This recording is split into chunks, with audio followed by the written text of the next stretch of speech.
Welcome back. This is another installment of MustardHub Voices Behind the Build. In these episodes, I sit down with the people building, backing, and running better workplaces. I'm your host, Curtis Forbes, and my guest today is Kurt Schmidt. Kurt's the founder of Schmidt Consulting Group, a business advisor, author, and former pro BMX rider with over 20 years experience helping creative and tech companies grow through better strategy, positioning, and operations. Welcome to Behind the Build. Thank you so much for joining me, Kurt. Thanks for having me, Curtis. I'm really excited to be here. I'm looking forward to this conversation. Not more than me. I have to dig into the fun stuff right away and hear a little bit about this history writing. And for those who are watching who don't know, Kurt's going to tell us a little bit about the very first X Games. Yeah. So I started riding when I started riding BMX when I was very young. I mean, that's how we got around, just riding around the neighborhood like crazy people. And I had some friends who had some magazines, and they showed people racing, and got into BMX racing, and started doing that, and that was a lot of fun. And then realized I wasn't a very good racer, but I like jumping. I like the jumping part. That part was really fun. But then I found out that was also a sport unto itself, was the jumping and tricks and all that. So found some local competitions, started doing that. From those, found national competitions, started going to those. And then, fast forward, about a decade, I turned pro and rode professionally for a number of years, went to the first X Games, and it was a terrible experience. and then not long after that, I retired from competing professionally, started my first company, and then off to the races. So. First of all, I think you're underselling yourself just a little bit. You talk about the events and you started going to those, but you didn't just go to those. You started winning at those. Yeah. So let's I mean, I recognize those. When I turned pro, I was in the top 12 in the world for a number of years. So yeah, I was competing at a pretty high level. And before we move on to the other stuff, how many broken bones? Not as many as you might think. Because I'm thinking a lot. No, not as many as you might think. It really, I was very lucky early on in my career. I was very good at crashing. I knew how to tuck and roll, I guess. And I was able to save myself from a lot of serious injuries.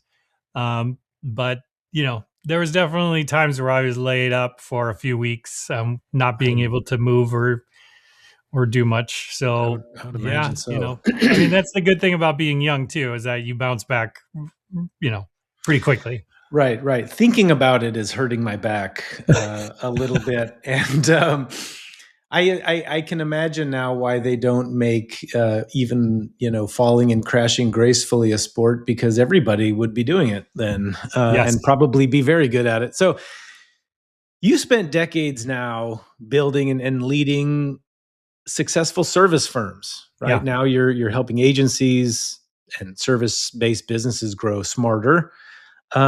I want to hear a little bit about the origin story. I want to hear where it started with the bike company, that you were part of when you were 19 years old. Yeah. And then, how did you know consulting and agency growth strategy was really the work you wanted to kind of do? So take me through that trajectory. Oh, yeah. It's funny. We started the bike company because we weren't really happy with the products that were out in the market. And me and a couple other guys started this and grew it to pretty good size. I mean, we were selling products all over the world, and I found myself during that journey not so much interested in the numbers, the financial aspect, the pricing, all of that stuff. I was very interested in how we were positioning the company, what the brand was like, what our marketing was like, what our t-shirts said on them, Hmm.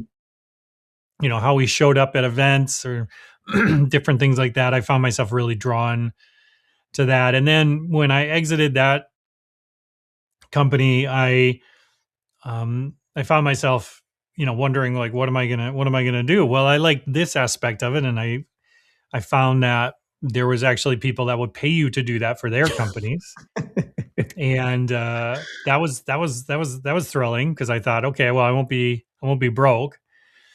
So I went to school for design, visual communications, and got a job at United Health Group, United Healthcare, and realized very quickly after about a year of there that the corporate life was not for me.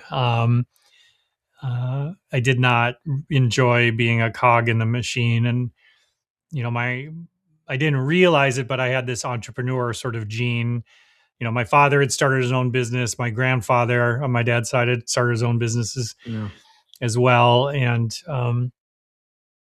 uh, And that was but that, that huh? idea of doing that on my own was pretty scary. So I left there, joined a small agency, helped that grow, helped that quadruple in size, and then joined another agency, and we went from 50 to 600 people within 7 years, and Wow. um, I was a big part of that growth. And then left there and started my own agency and did that for a decade, and we doubled in size every year, um, and then exited that and realized that I really liked teaching people how to do this kind of work and helping people avoid a lot of the mistakes that I had made because I had made all of them, Curtis. Yeah. So So that's what I'm doing now. you started an agency, you grew it, and started now kind of started another but different Yep. agency, doing Yeah. doing different things. So today you're at the helm of Schmidt Consulting Group. Tell me a little bit about what this business, does. Tell me who are your we don't have to name names, but tell me a little bit Sure. about your clients. Yeah. Most of my clients are small to mid-size agencies, and they are in the creative space. So marketing, branding, SEO, all those things, to the tech space, custom software development, IT.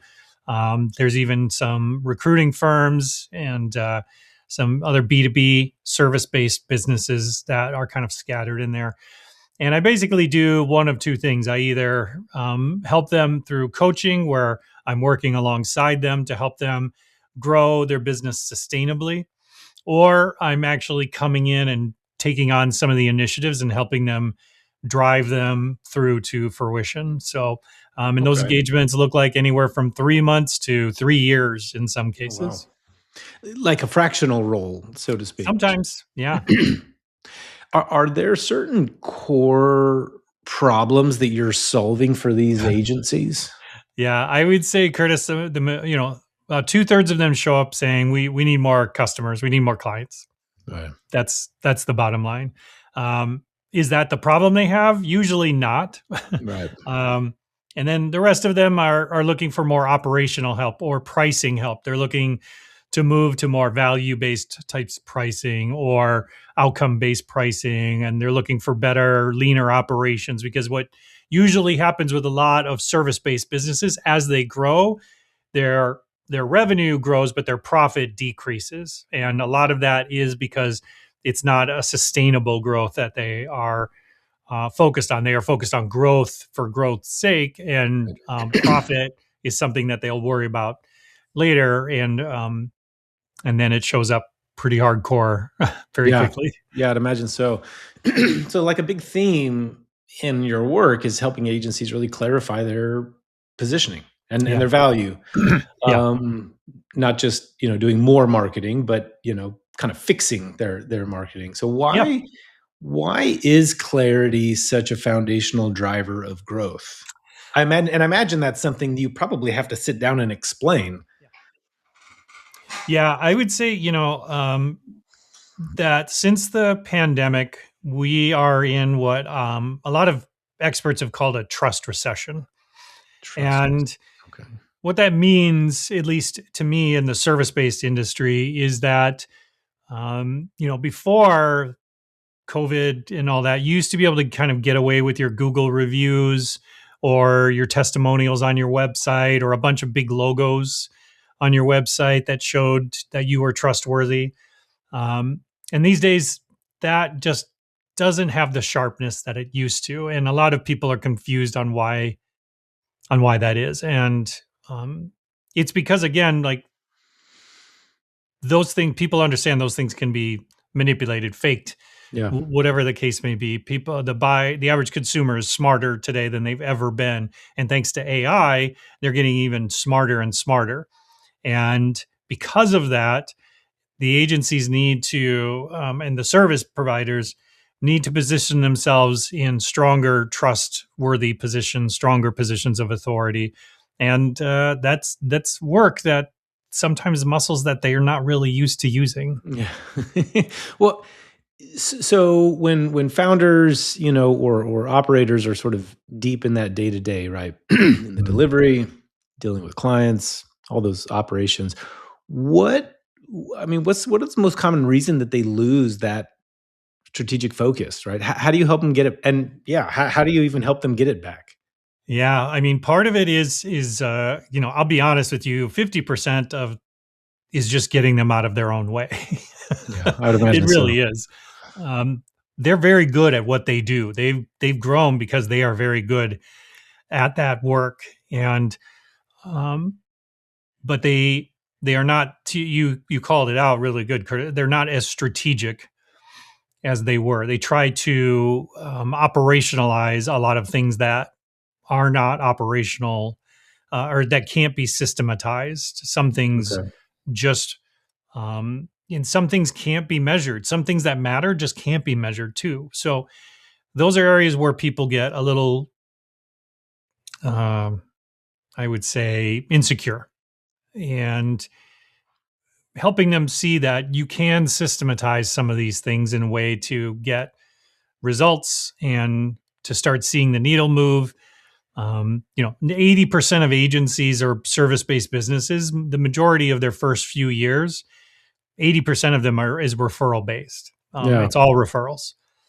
And but as you get bigger, those referrals start to dry up, and their referrals are just in general, like I mentioned in the trust recession, are drying up in general. And people have to shift the way that they are going to market now. And but again, we built this business on this one sort of trajectory. Why isn't this working anymore? It Yeah. must be because we're not doing something right. And but it's not always, it's again, the market has shifted. You know, you need to shift with what people's expectations are. Right. Yeah, I'm curious. You talked about it getting as it gets bigger, Mhm. and you know, is there a threshold or a tipping point, or I'm just kind of curious that as they grow, how often do they find themselves really disconnected from the people within their organization? Oh, And are there other common, like, people related problems that they face? yeah.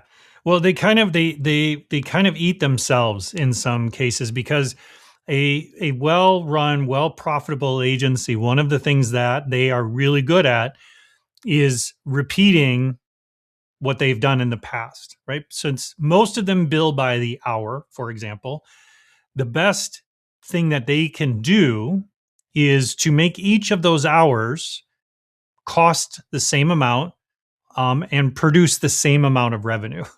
And in order to do that, you create a lot of processes, a lot of SLAs, a lot of SOPs, a lot of things to make those processes repeatable and valuable, air quotes.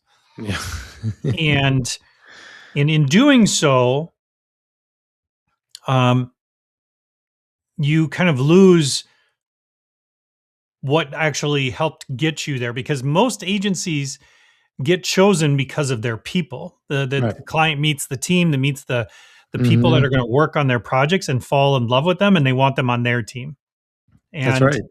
and but the larger you get and the more you systematize, now you've got your kind of group that goes out first, presents these things. You see it in big companies. Like, I mean, just think of giant consultancies like McKinsey or PwC or any of these things. When McKinsey first shows up, they're out of central casting. It is the most well-spoken, attractive adults you've ever seen that come in and the managerial level that come in and kind of set up the engagement. And then as soon as the engagement gets started and you signed, they send in the people who just graduated college. And they start doing spreadsheets and interviews and things like that. And a lot of people are like, hey, wait a second, where'd those movie star looking people go? Yep. And a lot of agencies will do that because, again, McKinsey's doing that because that's what makes them the most money. Those people are very expensive. They can't sit there for a year working with Disney.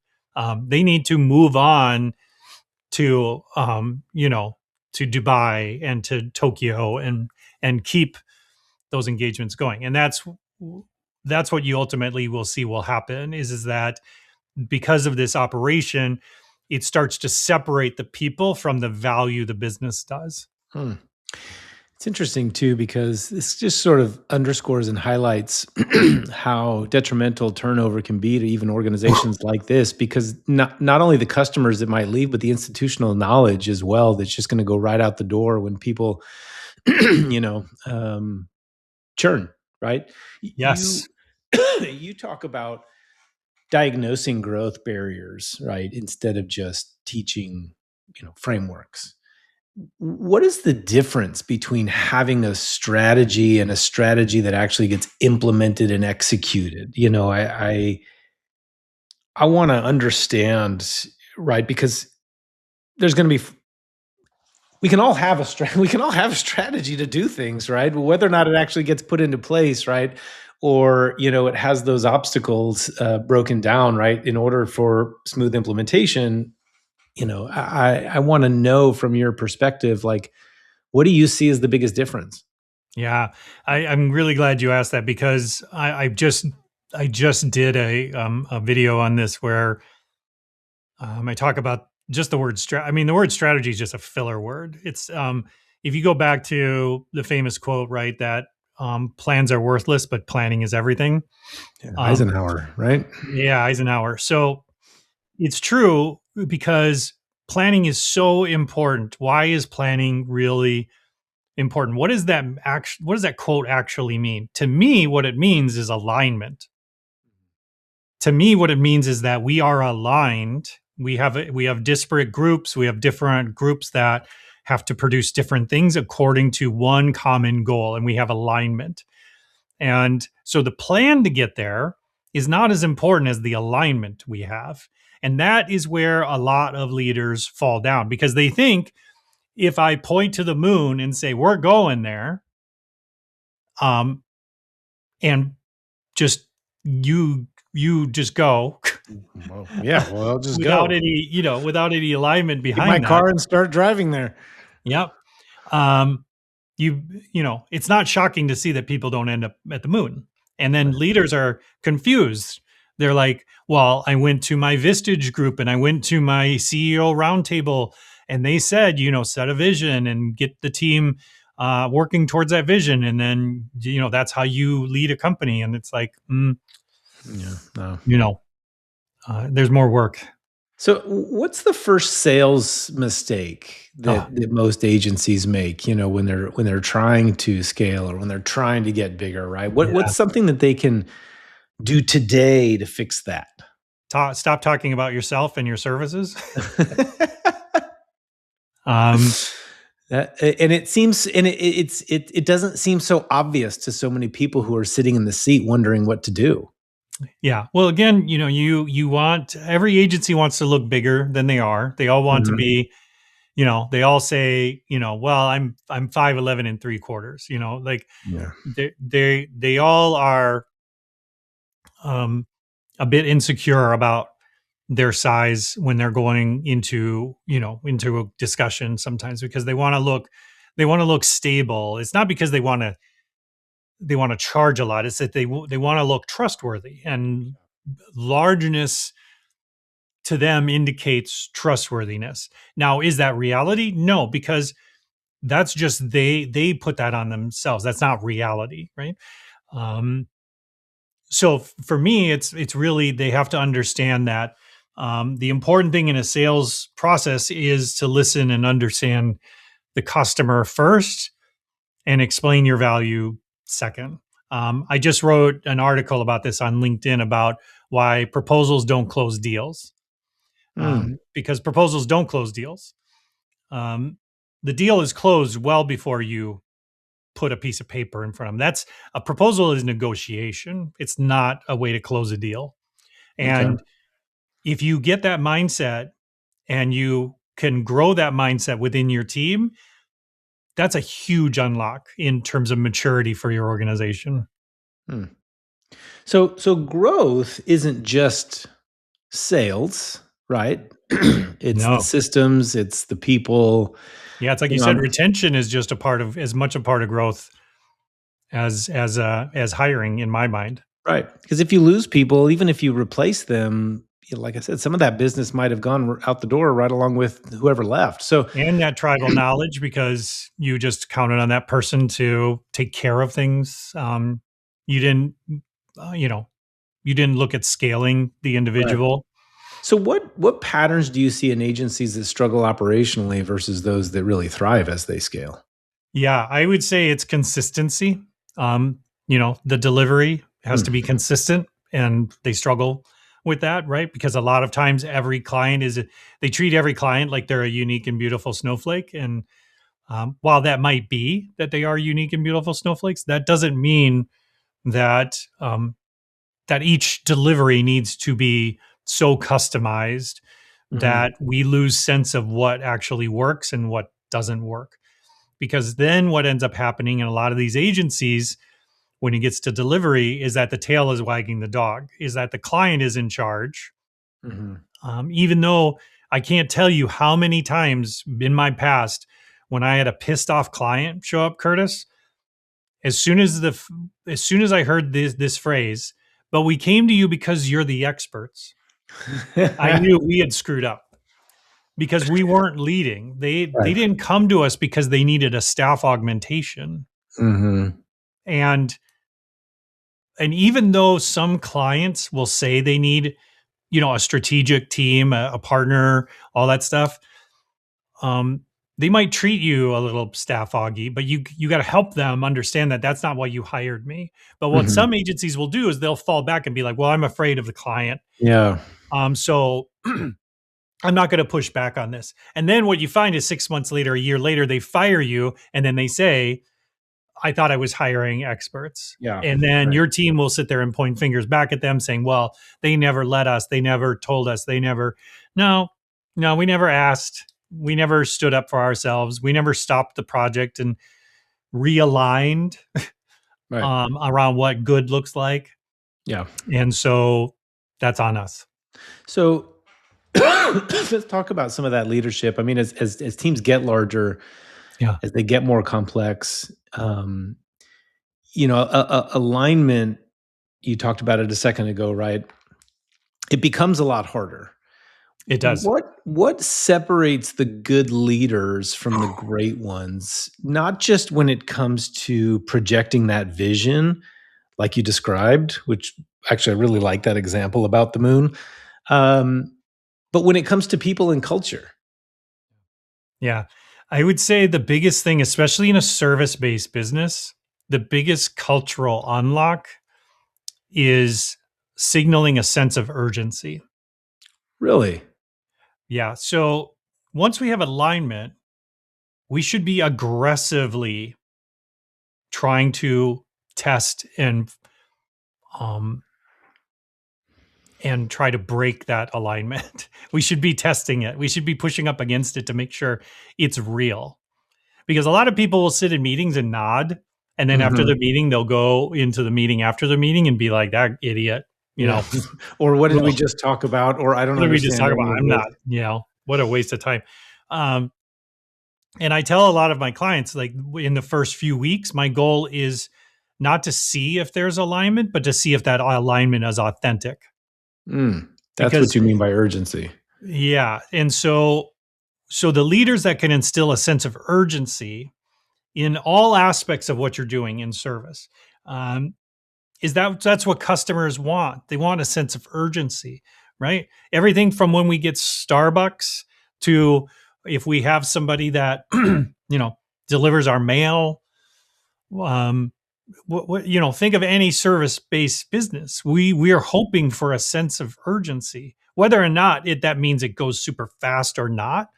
It's just we're communicating a sense of urgency. We're communicating that, yes, while you see you're at the tire shop here, you see that there's 14 other cars in front of you. I want you to feel like you're the only customer here. Now, and the leaders who can train their people, lead by example, because we all pick up cues from leaders. We have visual cues, audio cues. One of the things where I work with these leaders is they think they're little mice running around scurrying around through the place. To everybody else, they are giant elephants. Like as soon as they show up, everybody stops and watches and looks. And I can't tell you how many leaders push back and they're like, no, my team doesn't think of me that way. You should hear how they talk to me.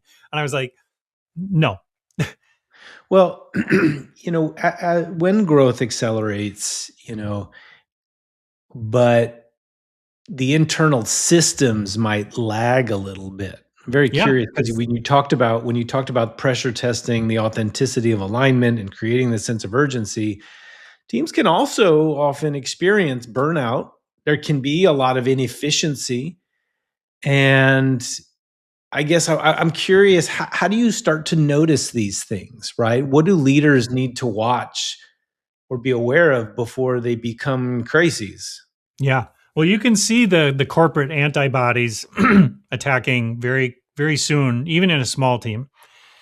And the first phrase that is the trigger is we've always done it this way. Oh, yeah. Favorite last words. Yeah. Or some version of that where, and don't get me wrong, there is value in historical context, right? This is why so many of us middle-aged men love World War II documentaries. There's a lot of value in historical context. But what are we doing with that in the present day, right? How valuable is that now? And the leaders should be able to take those things and not look at them as breaks, but as launching pads. And being able to challenge their team and say, yes, we've always done it this way. What are some better ways that we could do it? Can I give you autonomy and agency to do that on your own? Right. And come back to me with a solution. Again, I've seen leaders sit in groups and, they've been in this business for a decade. They're doing all this stuff. And I'll sit in on that first team meeting and I just watch people just bringing problem after problem after problem after problem. And the leader's like, see what's going on here? And I'm like, you trained them. Yeah. Like, I do see what's going on. You trained them to bring you problems, not solutions. Yeah. And you're not coaching them to be solution people, because the reason they're bringing you problems is because inadvertently, somehow, you have signaled to them that you are the problem solver. They are not the problem solvers. They are the problem identifiers. Right. And in that corporate culture, again, I use corporate loosely here. Mm-hmm. As an employee, I assume that the company's taking some responsibility for things, right?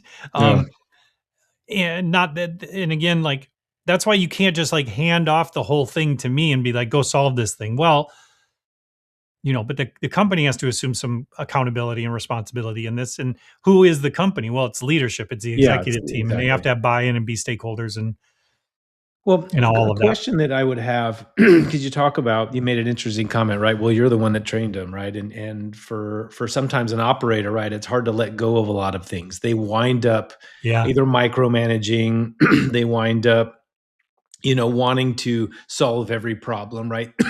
They can't Yeah. scale their time. It winds up becoming incredibly problematic over time. Hmm. So I'm kind of curious, things like structured rhythms, like Yeah. developing KPIs, developing these repeatable processes. So, for a founder or an operator wearing all of these hats that they have to wear on a regular basis, for maybe a small agency, what's an operational habit they can adopt this week, for example, that might deliver real impact? Oh, And you can't just say delegate. yeah. No, I can tell you the first thing you need to do is hold up the mirror. So I'm glad you asked that question because I have a very specific answer for that. Because if you're looking at changing things up in the organization, you're looking at maybe org change Hmm. or services changes or those types of things. The first thing you as a leader need to do is go to your calendar and audit your calendar. Hmm. Because if you're thinking about changing things, but it doesn't start with you and how you are interacting and approaching the business, it's Hmm. all going to fail. Hmm. So you need to first go and look at your calendar.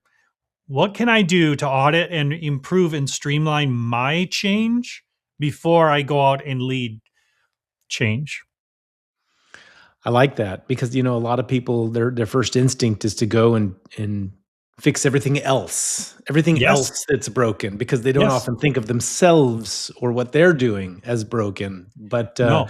that's really great advice. And I Audit appreciate yourself. you. I appreciate you bringing up the delegation thing because you shouldn't delegate until you have something to delegate. And how do you know what to delegate? I get so many leaders that say like, "Well, I don't know what I can delegate." And I was like, "Well, that's because that's we need to audit your schedule first. We need to audit what your tasks and things are first. We need to make changes there before we start going and messing with everybody else's life."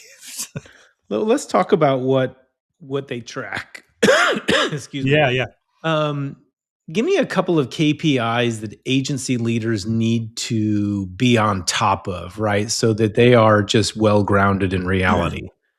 Yeah, number one, again, we why do we exist as a business? We exist to provide a service to our clients or customers. Right. Okay. Yeah. So some people just default to like a net promoter score, which is just Mhm. crap. It's just terrible. It's fine if you are a product. Again, net promoter score, all of these things that are business standards, these were built around a product world, a SKU world, a place where we ship units. Yeah. Okay. All these business books from the Jack Walshes to whichever, they are focused on the product world. And all these service-based people are we're surrounded by this business world built to ship SKUs. And it's very difficult to figure out how do I take pieces of that actually work for my service based business. It was very challenging for me because I read all the books, right? And, it was like, watch, EBITDA and all these other things. And all that stuff's very cute, but EBITDA is not the same thing in a service based business as it is in a SaaS based business, as it is at That's Ford right. Motor Company. That's right.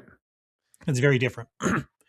But we try to cram all this stuff into, spreadsheets because they have columns and things, and that looks professional and makes me look like I know what I'm doing. And the problem is that number one, we are a service-based business. So um, what are our clients saying about us? Sure. Would they refer us? That's a good asking point. Did they get what they paid for? Right?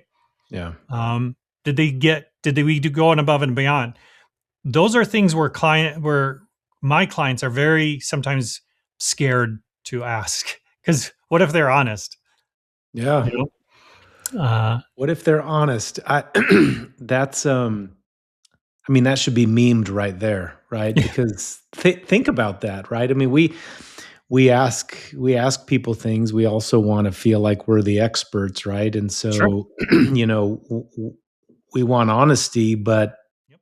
when it doesn't reinforce like this, I think this human, Yep. need for vanity in some way, right? Because we all also have 100%. imposter syndrome to some degree, right? So if the questions somehow, if the honesty makes us question, right, our own Mhm. expertise, what then? So that's Yeah. that's Well, and that's a really again, powerful statement. it's the same question I ask myself almost on a daily basis, right? Do I want to be better or do I want to feel better? Yeah. And I always, almost always, some days I just want to feel better. Um, It's fair. Some days you but want the ice most of the cream time I and want to be better. And that means asking difficult or, being vulnerable, I guess. In talk to me about people related metrics, at least ones maybe that you wish were trackable so leaders could have better Yes. insight into that health of their team. Yeah. Well, I would say number one is start with a metric of any kind. Start with something and Mhm. see how it works. There's lots of great tools out there that can help you um, track your team's not only just their actual work, right? You've got everything from timesheets. You've got lots of tools that do random check-ins to make sure the team is feeling empowered, engaged, and you've got quizzes and things that Yeah. you can do. And there's lots of tools out there, but you have to define what good looks like first. And then again, you want to stress test that with your team. But again, it goes back to alignment. Are you and the team aligned on what good looks like? Yep. Yeah. And and then design your metrics around that shared agreement, that shared thing. Because again, I know some agency owners that, they expect everybody to work 40 hours, billable hours per week. Some places are like, well, you should do 32 hours because the rest of the time is going to be internal meetings and little parties and things that we have. And some people are, well, it should be 36 hours, but I really expect 40 and I'm going to get weird with you if you're not doing 40. Yeah. Yeah. So you've authored books. You host a podcast also, which I Yeah, want to hear a little bit about here. No problem with some shameless self promotion here. sure. But what role does like continuous learning and sort of reflection play in Yeah. your own leadership? Right? How do you model that for the leaders you advise? Yeah, it was the same thing did with my teams when I was running my teams. When I was running a 50-person team out of that agency, 15 years ago, I was writing articles for the company blog. I was going to speaking events. I was going out and celebrating what our team was doing and talking about the great things it was doing, and then bringing that back and talking about how I was doing that. And then when I started the agency, that's kind of when I started the podcast. And part of that was obviously for my own personal growth, but it was me setting the tone and showing the team what good looks like, Yeah. right? And they could all listen to the podcast and be like, what's the president and founder, one of the founders of the company talking about this week? What's on their mind? And giving them access to me in different ways. It was hugely beneficial, not just like I said, for my own personal growth, but for my own personal growth as a leader in the business. Because every once in a while, I get an employee to come in and be like, "Hey, listen to that podcast. I was really good. Oh, what'd you like about it? Well, I like this and I like this. Oh, yeah, yeah, yeah. We should do something like that guy said. Yeah, I think we should. I learned a lot from him. We should do Yeah. that. So it was also a lifeline to not sit there and drive by the hood of the car as a founder, which is so easy to do. Tell me some quickly. Tell me a little bit about some of the books. Tell me about the podcast and where everybody can find it. Sure. Yeah. Yeah. So, written 3 books. Actually, the newest book just came out at the first of this year. January 1st, 2026. The first book is called The Little Book of Networking, and it's exactly what it is. It's a little book about how to be better at networking.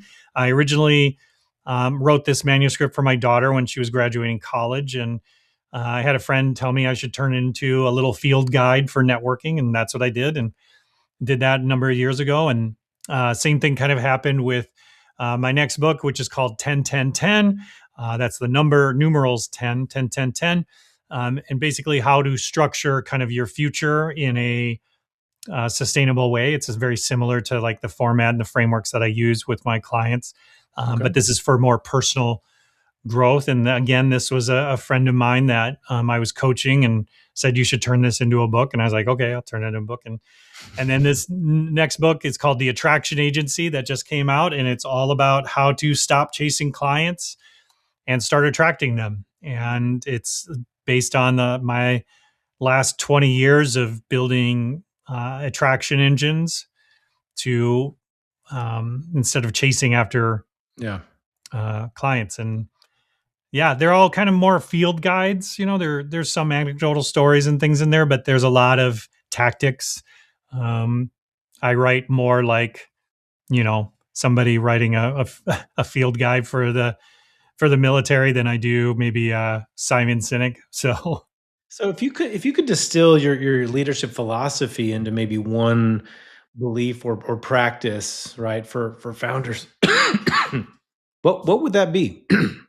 yeah, I would say that um, uh, it starts with you. Yeah.